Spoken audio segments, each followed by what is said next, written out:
মই মুনমি হাজৰিকা মোৰ ঘৰ যোৰহাটত মই টোটেলি ব্লাইণ্ড যদিও মই ব্লাইণ্ড ভাত খোৱাৰ পাছত মই বাচনখিনিনো কেনেকৈ দিওঁ চাওকচোন আপোনালোকে এয়া মই পানী দি অখাৰি লৈছোঁ এইখিনি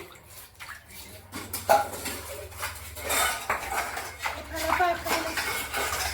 অখাৰি লৈ আকৌ ঘূৰি লৈছোঁ তেনেকৈ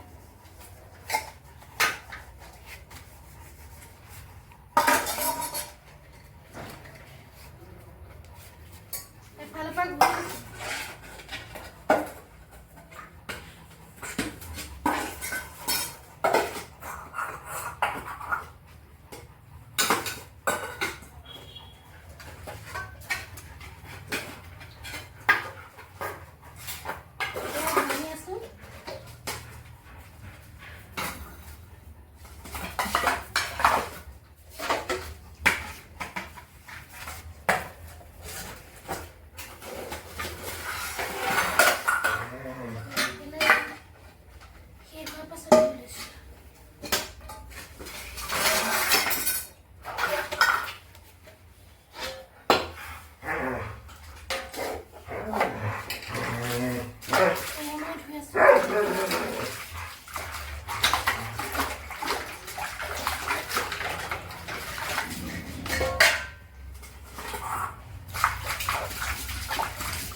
BreakFreeSolutions, brought to you by Project Discovery, supported by Enable India and Google.